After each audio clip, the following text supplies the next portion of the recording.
welcome back to my YouTube channel. So today I'm going to talk about current affair topic.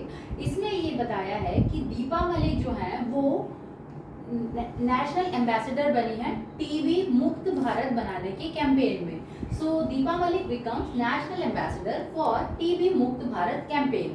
The Union Health Ministry stated that India's first woman Paralympic medalist Deepa Malik has pledged her support to a campaign to eradicate tuberculosis. By becoming the national ambassador of Nikshay मित्रा. निक्षय मित्रा जो है ये एक initiative है जिसमें कि दीपा मलिक को brand ambassador बनाया है जिससे कि इंडिया में ट्यूबरकुलोसिस जो है उसको इरेडिकेट किया जा सके. इरेडिकेट मतलब खत्म किया जा सके. सो दी निक्षय मित्रा इनिशिएटिव, ये आपको याद रखना होगा, NIKSHAY, Nikshay Mitra initiative was launch by president Droupadi Murmu जो है which strives to provide aid to tuberculosis, जिसकी वजह से ये द्रौपदी मुर्मू ने इनिशिएट किया था निक्षय मित्रा इनिशिएटिव लिया गया है कि which tries to provide tuberculosis affected patients on 3 level. Tuberculosis के जो पेशेंट्स हैं उनको 3 लेवल्स पे आइडेंटिफाई करते हैं. पहला है न्यूट्रिशनल, दूसरा है एडिशनल डायग्नोस्टिक और तीसरा है वोकेशनल सपोर्ट. ठीक है. सो दीपा मलिक जो है extended her support to the campaign. उन्होंने दीपा मलिक ने एक्सटेंड किया अपना सपोर्ट कि हाँ ट्यूबरक्लोसिस जो है वो भारत से हटना चाहिए. सो ये बीमारी जो है ये और नहीं फैलनी चाहिए. ठीक है. सो और ये भी कहा गया है कि दीपा मलिक जो है वो ब्रांड एम्बेसडर बनी जिससे कि इंडिया में नेशनल कैंपेन की बात चल रही है यहाँ पर. ठीक है. Malik extended her support to the campaign by becoming a Nikshay Mitra. तो निक्षय मित्रा जो प्रेसिडेंट द्रौपदी मुर्मू ने इनिशिएट किया है सो उसमें इन्होंने अपना पहल जताई है. ठीक है. आगे हम बात करते हैं हिस्टोरिक एस्पेक्ट्स की. TB is one of the most ancient disease. TB क्या है? टीबी एक बहुत ही पुरानी डिजीज है.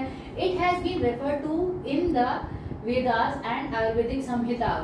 सो ये वेदास में भी बताया गया है, आयुर्वेदिक संहितास में भी बताया गया है. In India, the first open-air sanatorium for treatment and isolation of TB patients were founded in 1906 in तिलुआनिया में अजमेर के पास ये डिस्कस किया गया. अजमेर के पास ये पहली बार बात हुई थी. First open air sanatorium for treatment की बात कर रहे हैं कि टीबी जो पेशेंट्स हैं उनके लिए अजमेर के पास 1906 में तिलुआनिया में ये ट्रीटमेंट के लिए ओपन किया गया था. ठीक है. Followed by one in Almora. इसी के साथ साथ अल्मोड़ा में भी 2 साल बाद ट्रीटमेंट के लिए ओपन किया था.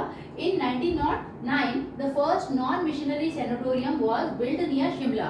फिर उसके बाद हम कहें कि 1909 में पहला नॉन मिशनरी सैनिटोरियम बिल्ड किया गया नियर शिमला के पास.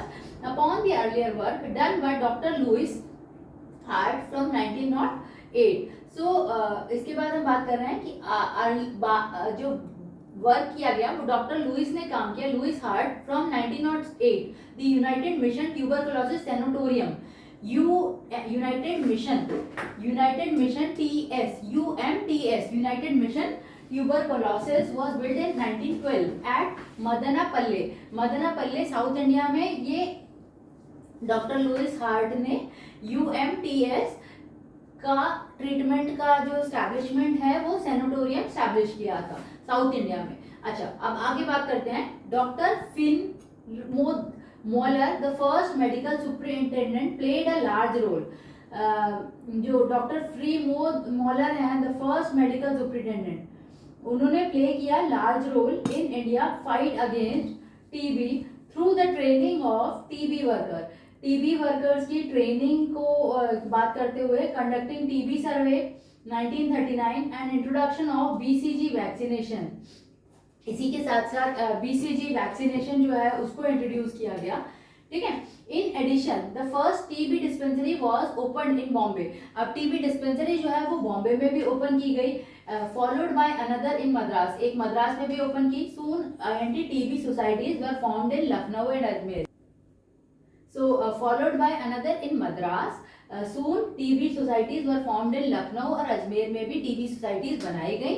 So जिसकी वजह से हम बात करेंगे कि ट्यूबरकुलोसिस को हम बात कर रहे हैं कि इसको पूरा एरेडिकेट किया जाए हमारे भारत से. और दीपा मलिक जी जो है वो हमारी निक्षय कि द्रौपदी मुर्मू ने जो स्कीम इनिशिएट किया उसमें इन्होंने अपना ब्रांड एम्बेसडर रही और उन्होंने बहुत सपोर्ट किया. दीपा मलिक ब्रांड एम्बेसडर रही इस चीज़ के लिए. So keep watching, keep studying. Bye guys.